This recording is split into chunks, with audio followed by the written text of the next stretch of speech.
Mas outra maneira de Deus nos levantar das cinzas é nos dando uma nova visão do futuro.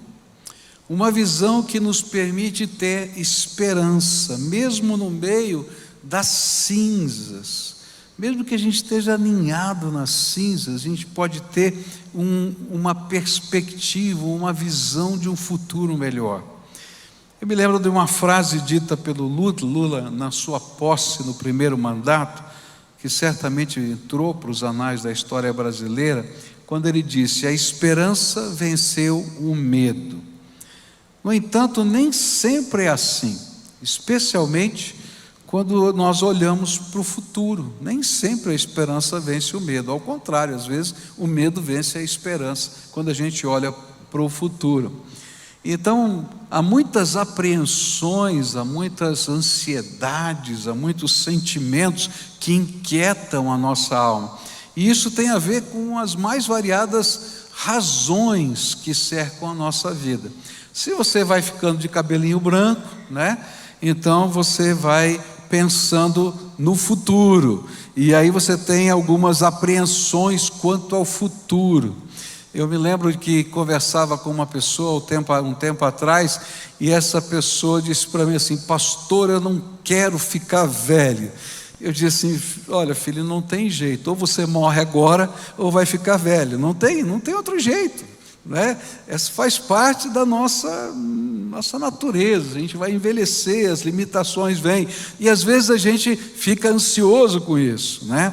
Às vezes as questões financeiras, né, ainda mais num tempo como a gente está vivendo hoje, de tantas incertezas, de tantas inseguranças, as questões financeiras, elas geram ansiedade na nossa vida. Às vezes são situações familiares. Esse tempo que a gente está vivendo, de tantas mudanças, né, que aconteceram, esse tempo tem demonstrado as fragilidades dentro da nossa casa, da nossa família. E muitas famílias têm sofrido por causa disso, porque aquelas fragilidades que já existiam, elas agora ampliam o ruído que elas fazem dentro da vida. E então a gente às vezes está vendo várias famílias sofrendo com isso. E o que a Bíblia vai ensinar para a gente é que o berço de cinzas, onde a gente está aninhado, ele pode ser um esconderijo, e a gente fica lá guardadinho, mas só que aquilo é desgraça, não vale a pena. E o Senhor nos diz: olha, tem um futuro melhor, tem uma esperança. E o Senhor nos levanta dessas cinzas quando Ele nos faz promessas com relação ao futuro. E eu queria me valer de Jeremias, capítulo 29, a partir do verso 1, para a gente meditar nestas promessas de Deus que estão aqui nas Escrituras. A Bíblia diz assim: eu escrevi uma carta aos judeus que Nabucodonosor havia levado como prisioneiros de Jerusalém para a Babilônia. Autoridades, sacerdotes, profetas e todo o povo. O Senhor Todo-Poderoso, o Deus de Israel, diz o seguinte: a todos os judeus que ele deixou Nabucodonosor levar como prisioneiros de Jerusalém para a Babilônia: construam casas, morem nelas, plantem árvores frutíferas e comam as suas frutas. Casem e tenham filhos, e que os filhos casem e também tenham filhos. Vocês devem aumentar em número e não diminuir. Trabalhem para o bem da cidade para onde eu os mandei como prisioneiros. Orem a mim, pedindo em favor dela, pois se ela estiver bem, vocês também estarão. O Senhor Deus diz ainda: quanto aos 70 anos da Babilônia passarem, eu mostrarei que me interesso por vocês e cumprirei a minha promessa de trazê-los de volta à pátria. Só eu conheço os planos que tenho para vocês: prosperidade e não desgraça, e um futuro cheio de esperança. Sou eu, o Senhor, quem está falando.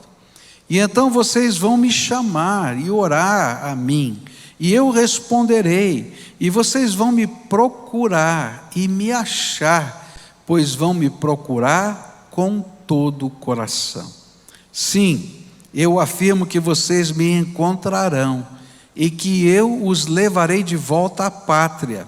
Eu os ajuntarei de todos os países e de todos os lugares por onde os espalhei, e levarei vocês de volta à terra de onde os tirei e levei como prisioneiros.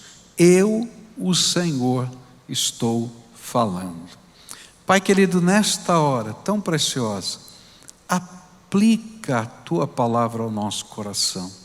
Revela a Tua presença aqui entre nós. Como nós desejamos sentir que o Senhor está falando conosco.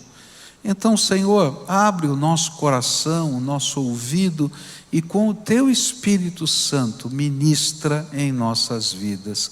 É aquilo que oramos em nome de Jesus. Amém e amém. Deixa eu colocar para você o cenário em que essa profecia foi dada por Jeremias. Porque às vezes a gente lê a Bíblia, não é? E não consegue entender a dimensão dessa palavra. Estas palavras, elas foram escritas numa carta, porque Jeremias estava lá ainda em Israel, e tinha um grupo que tinha sido levado como prisioneiros para a Babilônia. E ele então mandou uma carta que devia ser lida entre eles como uma carta profética. Mas quem eram esses que estavam lá? Esses eram os exilados, que haviam perdido tudo. Quando havia um povo que se rebelava contra os babilônios, e Israel se rebelou contra os babilônios, eles já tinham há 10 anos atrás sido conquistados pelos babilônios e tinham um acordo de paz, onde a influência do rei da Babilônia existia como o imperador da área, e eles depois de 10 anos se rebelaram. Então quando acontecia alguma coisa assim, a Babilônia tomava medidas mais drásticas. O que ele fazia? Ele pegava os líderes da nação, tá?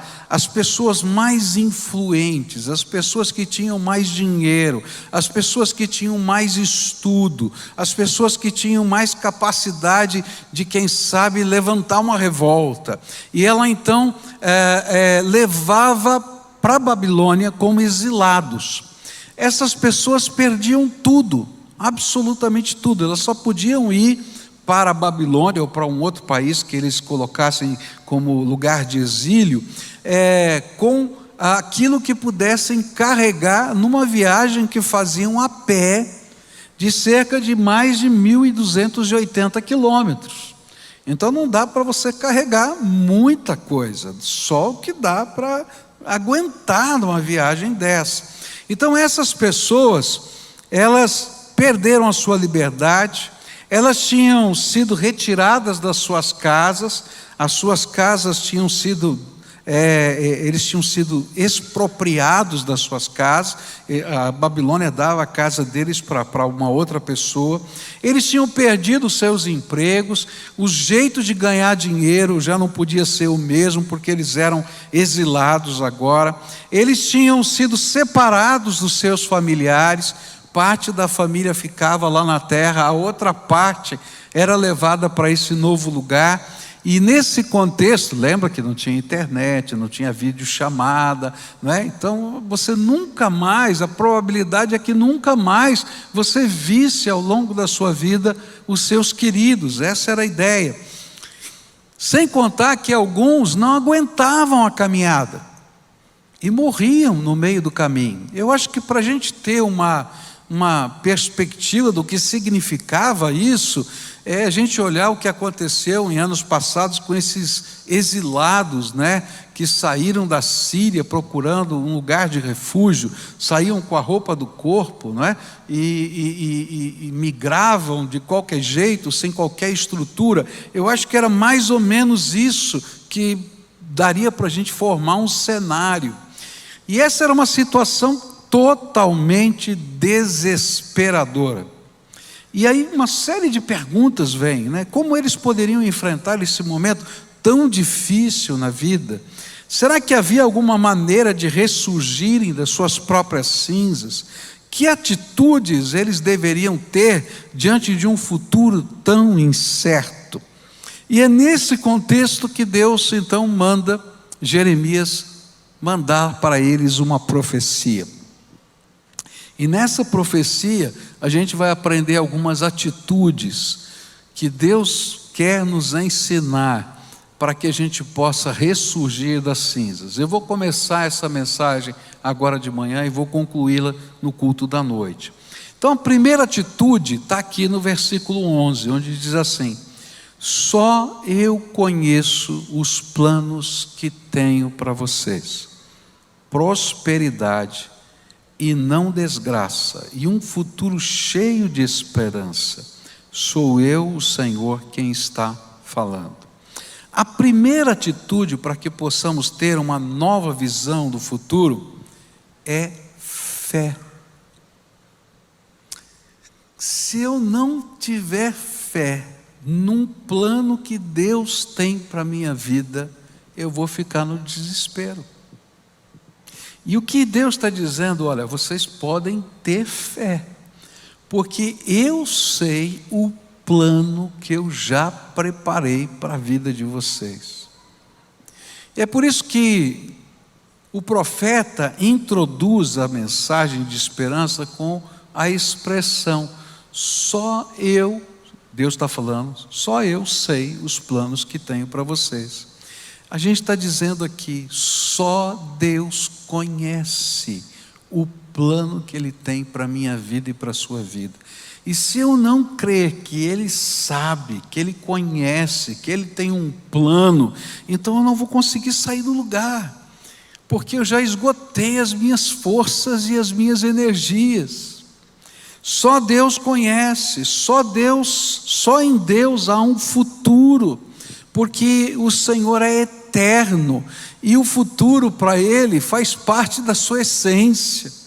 Só em Deus há esperança, porque Ele é amor, e Ele então gera graça misericordiosa sobre a nossa vida. Mas principalmente, só Deus tem um plano para as nossas vidas. Se eu imaginar que eu fui lançado neste mundo e abandonado à minha própria sorte, então em alguns momentos da minha vida eu vou entrar em desespero. Mas se eu for capaz de crer que mesmo quando eu não entendo o que está acontecendo, mesmo quando eu não tenho uma resposta, Deus continua a ter um plano para a minha vida, e que esse plano de Deus é bom, que Ele quer dar um futuro, que Ele quer dar uma esperança para mim, então eu consigo crer em algo que vai acontecer e que eu ainda não vi. Eu não sei na sua vida, mas eu vou olhar para a minha vida, tá? Na minha vida houve muitos momentos em que eu não consegui ter uma perspectiva de futuro. Teve momentos na minha vida que assim, eu dizia: e agora? O que é que vai acontecer? Qual é o próximo passo? Eu gosto de ter todas as coisas mais ou menos planejadas, né? É difícil para mim não ter um plano B, um plano C. Eu gosto de ter tudo mais ou menos organizado, mas há momentos da nossa vida que todos os planos falham. O A, o B, o C, até o F, você já perdeu. E há momentos na nossa vida que você diz: e agora? O que é que vai acontecer? E esses são os momentos que a gente fica lá no ninho das nossas cinzas. Mas mesmo quando eu não sou capaz de ter o controle, Deus continua a ter um plano para a minha vida. Teve momentos na minha vida que eu disse: Senhor, eu vou desistir, eu vou largar, vou jogar de mão aqui, porque não estou conseguindo. Me lembro de um deles que eu falei assim, e o Senhor disse para mim: se você quiser, vai sozinho, porque ainda não terminou o que eu tenho para fazer. Não, sozinho eu não quero ir, então fica aí. Teve um outro momento que eu estava irado, que eu estava com raiva, e eu queria falar, e Deus disse: fica quieto, cala a boca. Para falar para um italiano calar a boca não é fácil, não é? E o italiano ouvir, pior ainda, não é? E aí aquilo fervia. O Senhor falou: eu estou no controle, eu vou fazer do meu jeito, não do teu jeito. Se você quer sair das suas cinzas, a primeira coisa que a gente tem que aprender é crer, ter fé, que Deus tem um plano para a minha vida, e que esse plano é bom, e que esse plano é para nos dar um futuro e nos dar uma esperança. Deus estava olhando para aqueles homens que estavam lá, e eles estavam sem futuro e sem esperança, e Deus está dizendo: olha, eu tenho um plano. Coisas ruins aconteceram, mas eu continuo no controle, eu tenho um plano. E quando você não conseguir entender, ou quando você não for capaz de vislumbrar alguma coisa, creia que Deus tem um plano para a sua vida, porque é pela fé que a gente vai se levantar, pois só Ele e ninguém mais pode nos colocar no lugar da sua vontade, que é abençoadora, e nos fazer sair do poço profundo em que nós estamos nesse momento. Eu tenho visto ao longo da minha vida muita gente viver coisas transformadoras de Deus. A gente mais proximamente agora, porque a gente tem lidado com gente que vive na rua. Gente que vive na rua tem história, teve família, filhos, eu conheci uma pessoa que falava 7 línguas, eu conheci um outro formado em engenharia que trabalhava numa autarquia, perdeu tudo, que foi morar na rua por causa das drogas, e você olha para aquilo e diz assim, a pessoa olha, já cheguei no fundo do poço, não tem mais jeito para mim, e a mensagem que a gente leva para essas pessoas é: olha, você pode ter chegado no fundo do poço, mas Deus tem um plano para a sua vida, tem um futuro e tem uma esperança. E o interessante é que a gente começa a ver Deus transformando e o futuro sendo transformado, sendo revelado na medida em que essa pessoa crê que Deus tem um plano para a sua vida. A gente não percebe isso só para essas pessoas que chegaram lá na rua, mas a gente tem visto isso em tantas vidas, em tantas pessoas, em tantos lugares diferentes. Por quê? Porque essa é uma mensagem de Deus para cada um dos seus filhos.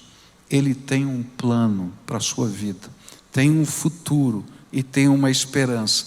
E a gente não consegue se levantar se eu não crer que Deus tem esse plano. Uma coisa linda é quando a gente estuda a história da criação, e você vai ler lá no livro de Gênesis, a criação de Deus, você vai descobrir que o método que Deus usou dentro da criação foi transformar caos em beleza. E lá dizia que o mundo era sem forma e vazio, né? Era um caos. E Ele pegou o caos e transformou em beleza. E esse é o método de Deus. Ele pega as nossas situações caóticas, porque Ele tem um plano e transforma isso em bênção na nossa vida. A palavra de Deus nessa profecia era: só Deus tem esse plano para você. E enquanto você não aprender a lição de que só Deus tem um plano especial para você, se você continuar apenas no seu plano A, B, C, D, você vai continuar vagando pelos poços escuros da vida, porque vai chegar um momento que toda a sua estratégia não funciona. E a grande lição que Deus queria mostrar para a gente hoje é essa: só Deus tem um plano, um futuro e uma esperança para nós. E quando nós nos apropriamos dessa visão, nós começamos a dar passos para sair do nosso ninho de cinzas. Por quê? Porque somos capazes de crer que não terminou. sabemos que algo de bom está por vir, e nós começamos a confiar no controle dele, em nos conduzir a um lugar que ele planejou para nós. Nós cantamos duas canções aqui nesse culto, né, que tem muito a ver com isso. A primeira delas foi Rompendo em Fé, lembra disso? A gente cantou. E depois foi essa última canção, como é que é o nome dela? Deus está comigo, não é? Deus está comigo. Foram as duas canções. Essas canções, elas são afirmações de fé. E eu acho tremendo isso, porque há momentos na nossa vida que a gente afirma coisas pela fé.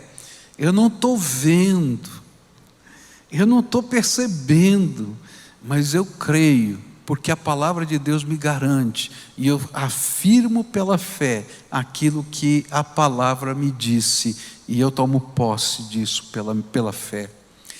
Mas há uma segunda atitude que a palavra de Deus vai mostrar, que é uma consequência da primeira, e vai aparecer nos versículos seguintes, onde a Bíblia diz assim: e então vocês vão me chamar e orar a mim, e eu responderei. Vocês vão me procurar e me achar, pois vão me procurar com todo o coração.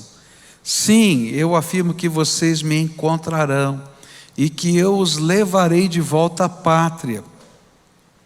Eu os ajuntarei de todos os países e de todos os lugares por onde os espalhei, e levarei vocês de volta à terra de onde os tirei e levei como prisioneiros.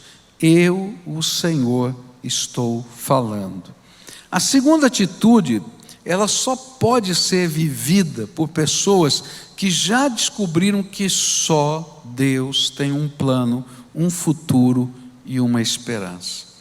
Por isso, se você crê nisso, você vai buscar a revelação de Deus.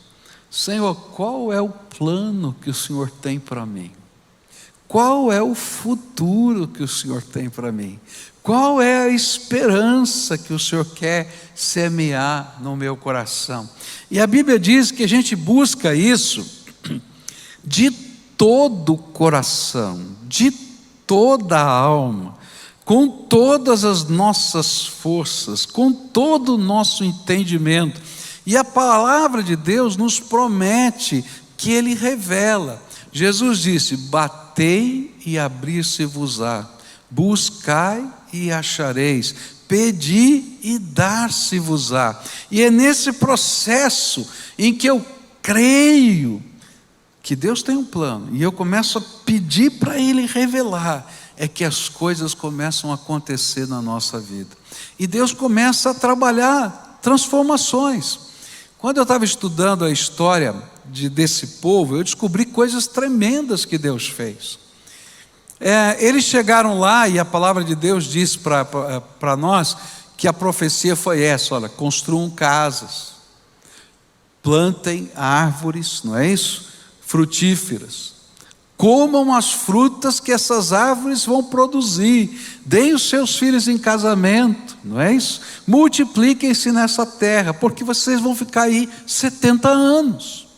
E eu vou abençoá-los durante os 70 anos que vão ficar aí. Quando chegar o tempo, vou trazer de volta. Mas esse tempo, 2 gerações, quase 3, vocês vão ter que aprender a viver aí. E eu tenho um plano para vocês aí.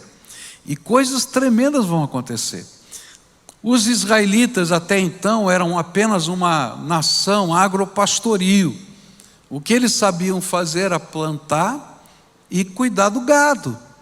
Eles não eram artesãos, eles não eram comerciantes, eles só sabiam isso. Mas quando eles foram para a Babilônia, alguns continuaram fazendo o que faziam, mas outros, o plano de Deus foi diferente. Eles se tornaram grandes artesãos, e eles se tornaram exímios, tremendos comerciantes, e ganharam muito dinheiro. Tanto que quando o povo voltou para Jerusalém, foi levantada uma oferta lá entre os habitantes de Israel, onde eles levantaram numa única oferta todo o dinheiro para a reconstrução do templo de Jerusalém.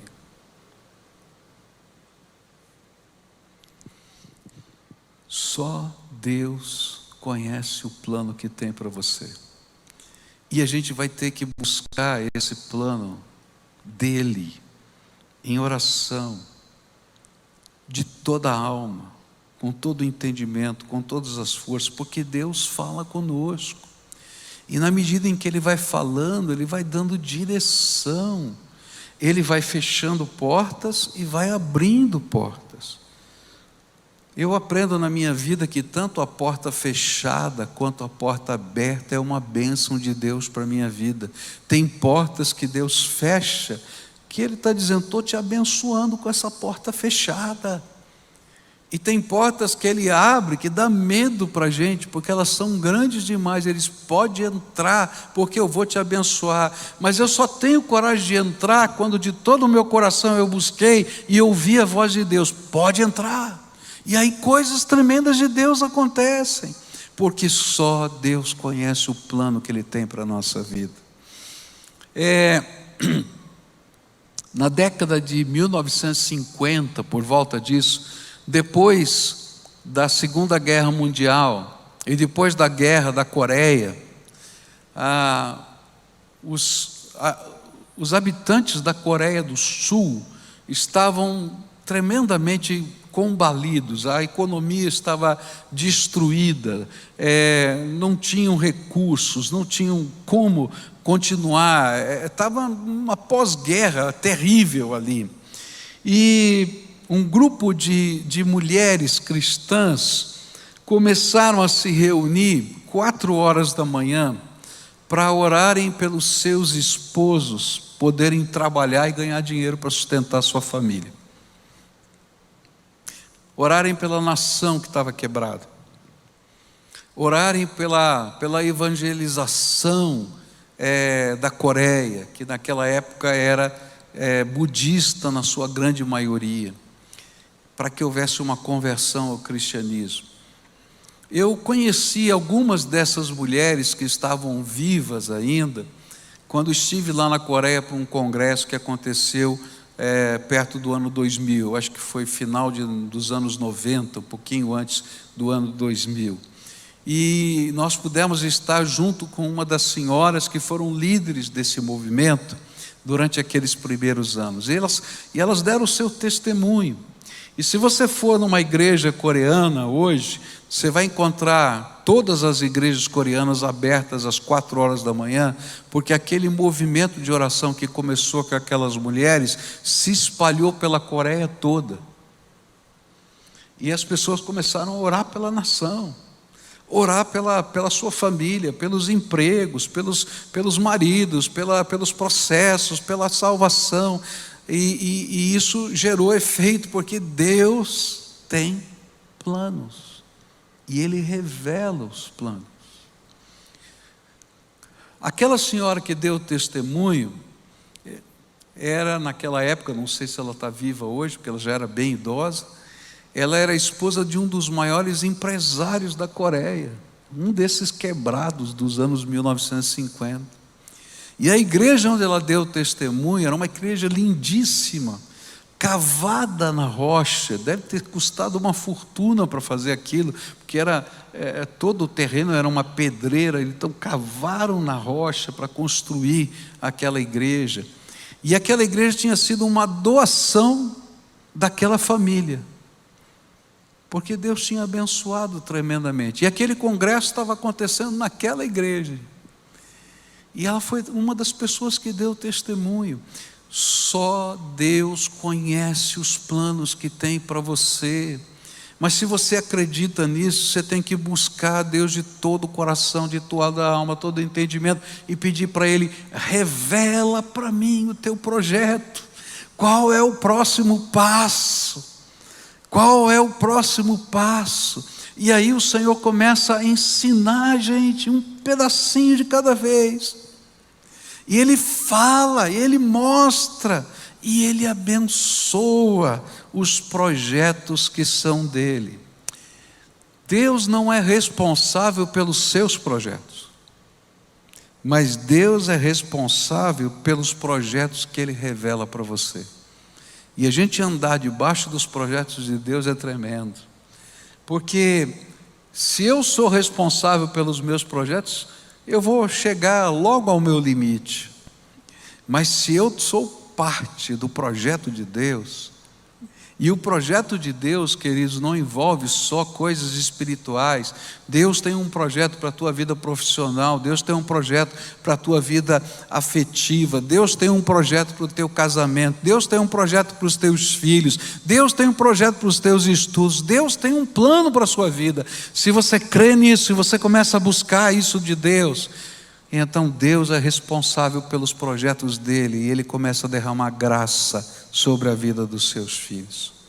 A promessa de Deus a eles foi que que o Senhor os encontraria, e que quando eles tivessem esse encontro com o Senhor, depois daqueles 70 anos que permaneceriam naquela terra, o Senhor os traria de volta, e o Senhor os ajuntaria, e não importava onde eles tivessem sido levados, o impossível aconteceria, o Senhor os traria de volta para Israel, e ele então retomaria o projeto original. Eu acho tremendo isso, porque quando essa promessa chegou para aqueles homens, muita gente não acreditou naquela promessa. 70 anos é muito tempo.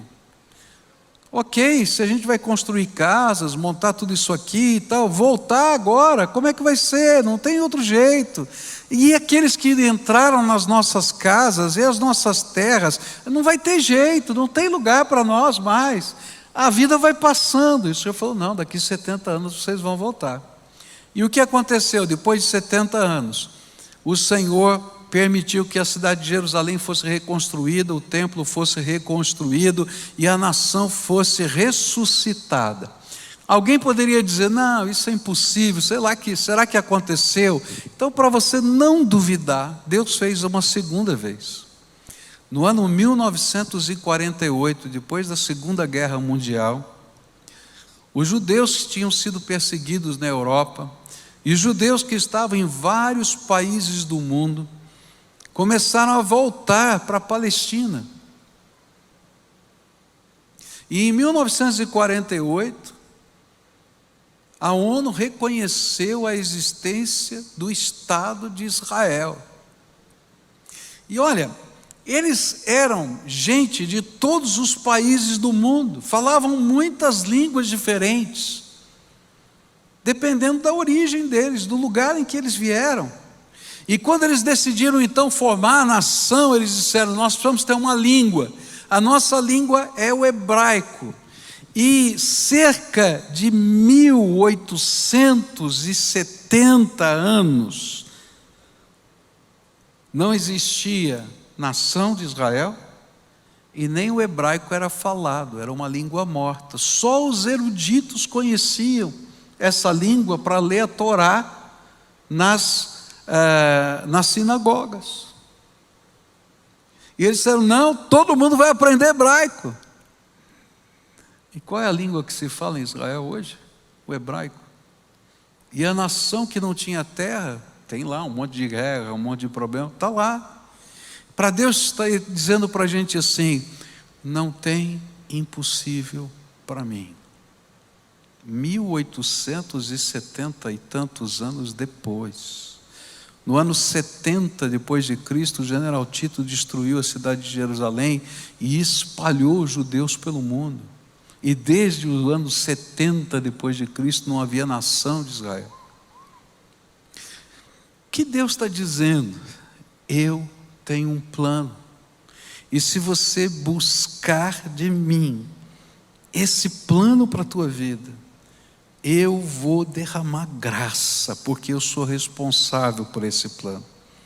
Será que existe alguma coisa que Deus não possa fazer? Será que existe alguma coisa que Deus não possa consertar, restaurar, curar, libertar, transformar? O Senhor é bom e Ele tem um plano bom para a nossa vida. Há alguns meses atrás, eu recebi um presente na minha casa, um café da manhã. e veio junto um bilhetinho, não é? E esse bilhetinho, a pessoa se identificava e colocava lá uma expressão para que eu pudesse lembrar quem é aquela pessoa. E ela escreveu aqui: eu sou a mulher do coco. E essa mulher, eu já contei a história dela aqui, passou por grande dificuldade, por grande necessidade, foi um dia numa quitanda comprar verduras, ela tinha R$ 5 na mão para comprar os legumes ali, e ela chegou naquele lugar, o Espírito de Deus dizia para ela: pega um coco. Ela dizia: Deus, um coco, vai quase os meus R$ 5 todo aqui nesse coco, e eu preciso levar comida para minha casa, para os meus filhos. E Deus dizia para ela: pega o coco, pega o coco. Ela foi lá e pegou o coco, e no meio das fibras do coco tinha uma nota de R$ 50.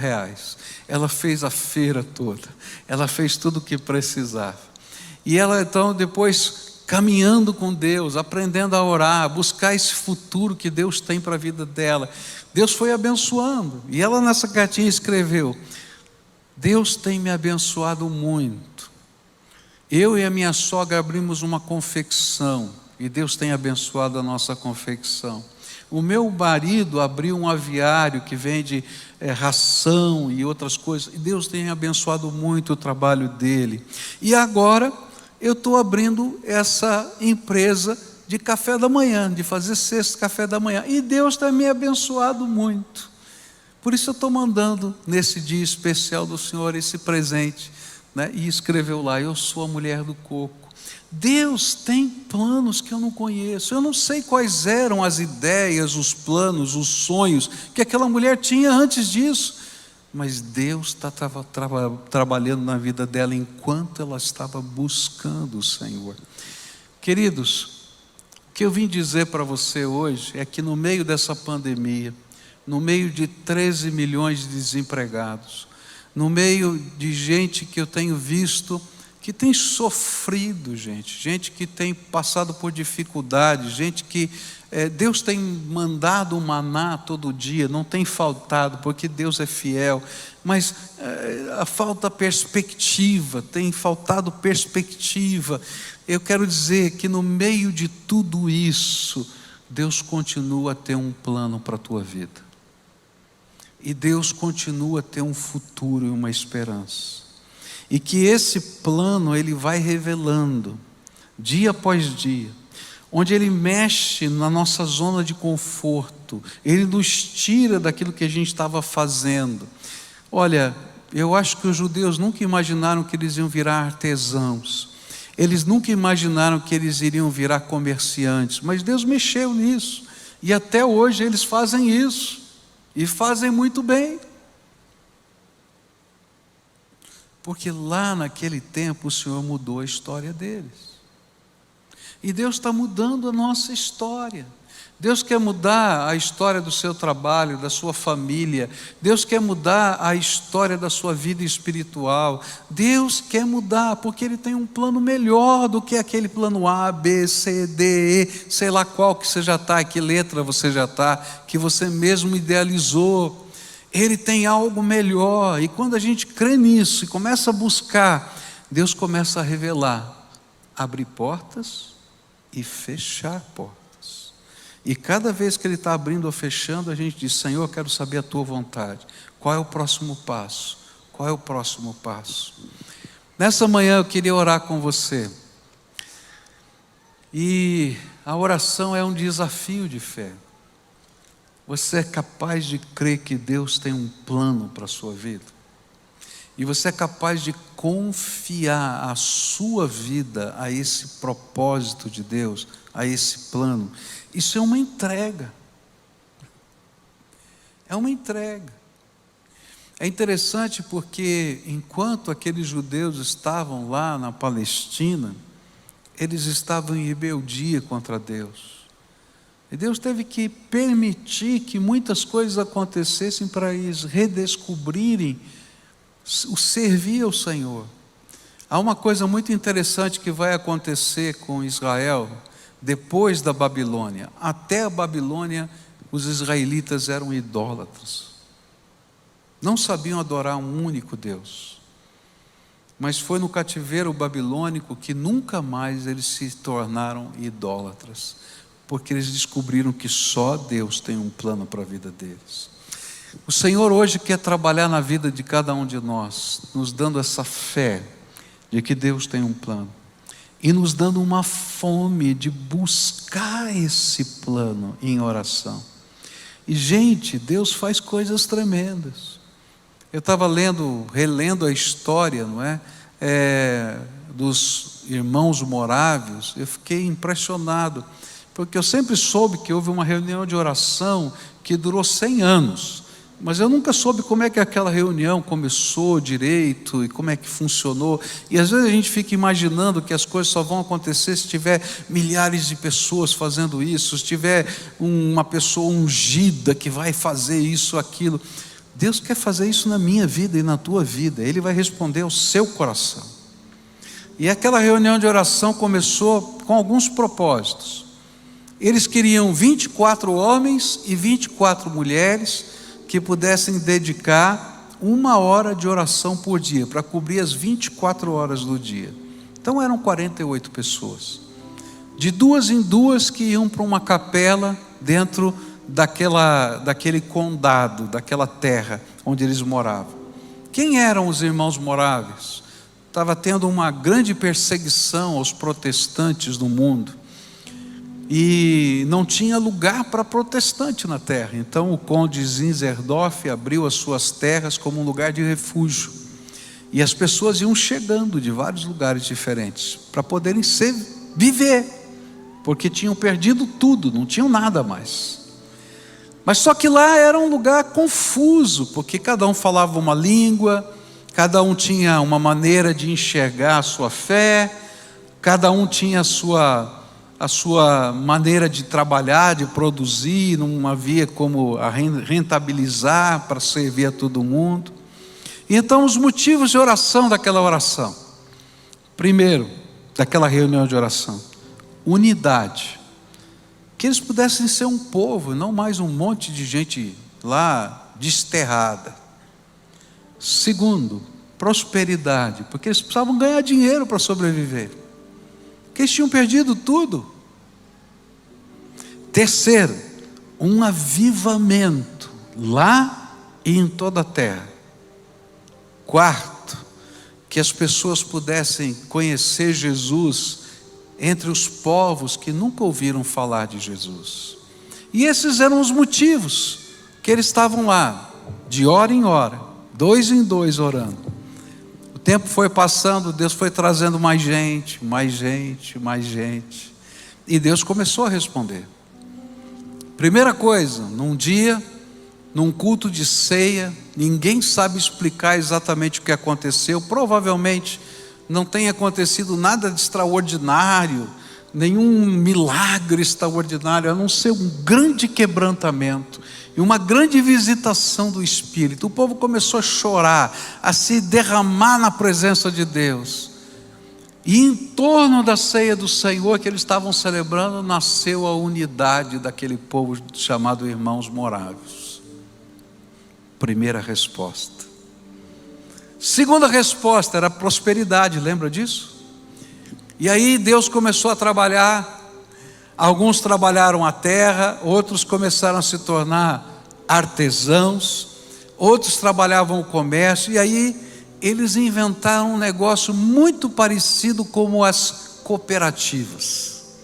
E então havia prosperidade em todo aquele lugar, porque o trabalho de um e de outro somado dava para eles viverem muito bem, e eles se tornaram especialistas em algumas coisas.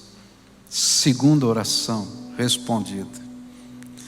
Terceira oração era um avivamento. E Deus começou o avivamento primeiro com eles. Eles começaram a fazer as células. Só que eles chamavam de batos. Eu não sei por que chamavam de batos, não me pergunte, mas era o nome que eles deram. Eram pequenos grupos em que conversavam, oravam, clamavam a Deus, e Deus espalhou um avivamento entre eles. Mas esse avivamento era para toda a terra. E então Deus usou alguém no meio deles. Deus trouxe John Wesley para aprender com eles o que eles chamavam de batos, para aprender com eles o movimento de oração. E através de John Wesley, eles começaram a criar os núcleos de santidade espalhados pela terra, que se tornaram as células, e as pregações de avivamento. E o avivamento chamado primeiro avivamento inglês e primeiro avivamento americano aconteceu exatamente pela influência de John Wesley, que tinha sido influenciado pelos irmãos morávios. Olha só, mais uma oração respondida. E lá no meio deles nasceu um grande movimento missionário.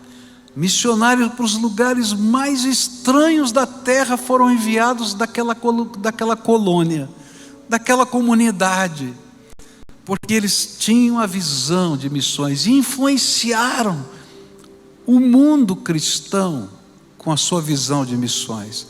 Era uma visão tão profunda, mas tão profunda, que um desses missionários queria trabalhar com os negros escravos, mas nenhum senhor de escravo deixava ele pregar o evangelho, porque tinha medo do que podia acontecer.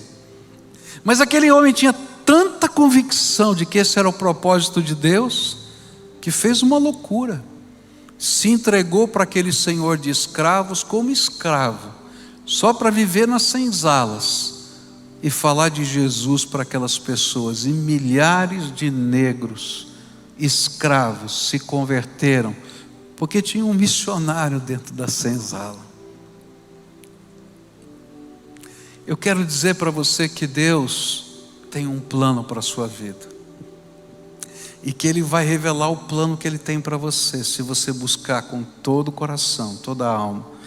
Buscar como esses homens aqui. Não foi uma coisa de uma oraçãozinha um dia. Eles estavam lá na presença do Senhor, eles estavam lá perseverando na presença do Senhor, e Ele vai levar essa graça para todas as áreas da sua vida. Eu queria orar com você agora. Se o Espírito de Deus está tocando o seu coração e você está aqui, daqui a pouquinho eu vou pedir para você se levantar e eu vou orar por você. Se você está na sua casa e está nos assistindo pela televisão ou pelas redes sociais, eu queria desafiar você agora, nesse momento de oração, tomar uma atitude de oração. Se ajoelhe aí na presença do Senhor. Senhor, eu estou parando tudo para dizer que o Senhor tem a prioridade. Se você está me ouvindo pelo podcast, pelo rádio ou por algum outro meio de voz, então agora para o que você está fazendo. Você está dirigindo o carro, está correndo, para agora o que você está fazendo e entra na presença de Deus para a gente orar, porque Deus quer revelar Ele mesmo a você e o plano que Ele tem para a sua vida. Se você está conosco aqui, fica de pé agora na presença do Senhor, aqueles que querem orar comigo, e a gente vai estar buscando isso, a gente vai estar dizendo isso. Senhor, eu sei que o Senhor tem um plano para a minha vida, eu sei, então agora pela fé eu estou buscando esse plano. Eu abro mão dos meus planos para ouvir o teu, porque os meus, Senhor, estão em perigo. Eles sempre estarão em perigo, mas os teus vão acontecer, porque a tua vontade ninguém detém. Então, se você crê nisso, ora comigo agora. A primeira oração é tua. Coloca aquilo que Deus tocou no seu coração na mão do Senhor. É o teu emprego, é a tua maneira de ganhar dinheiro, é a tua família, é o teu coração. Sempre a gente começa com o coração, porque se Deus não for o dono do nosso coração, não adianta Ele ser dono de mais nada, porque a gente vai tomar das mãos dEle rapidamente aquilo que guardamos no nosso coração. Coloca isso diante de Deus, coloca a tua esperança, coloca a tua fé, coloca a tua confiança nele e pede a revelação do Espírito. Pai querido, eu estou aqui na tua presença com esses teus filhinhos. Pai, só o Senhor tem a resposta que eles estão buscando. Só o Senhor tem a bênção que eles precisam. Só o Senhor tem a iluminação, a revelação, o mostrar o próximo passo.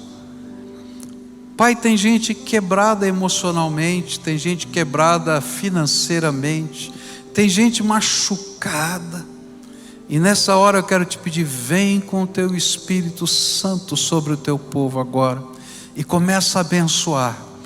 Ó Pai, a tua palavra prometeu que aqueles que te buscassem de todo o coração, o Senhor se revelaria a eles. Então agora, Pai, começa a mostrar a tua grandeza, a tua bondade, o teu plano, o teu amor. Restaura, Senhor. Escuta a nossa oração e abençoa o teu povo. É aquilo que eu oro em nome de Jesus. Amém e amém. Agora todo mundo de pé, eu te convido a cantar, não é? Essa canção que é uma declaração de fé, para a gente sair daqui hoje crendo que Deus tem um plano e que Ele vai revelar.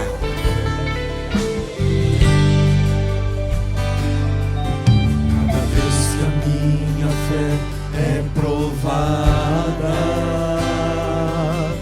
Tu me dás a chance de crescer um pouco mais.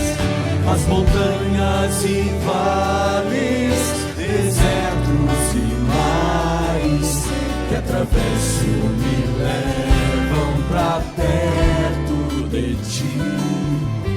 Minhas provações não são maiores que o meu Deus, e não podem me impedir de caminhar. Se diante de mim não se abrir o mar, Deus vai me fazer andar por sobre as águas, rompendo em fé. Minha vida se revestirá do Seu poder, rompendo em fé. Ousadia promover o sobrenatural. Vou lutar e vencer, vou plantar e colher. A cada dia vou viver, rompendo em fé, rompendo em fé. Minha vida se revestirá do Seu poder, rompendo em fé. Ousadia vou mover o sobrenatural. Vou lutar e vencer, vou plantar e colher. A cada dia vou viver, rompendo em fé. A cada dia vou viver, rompendo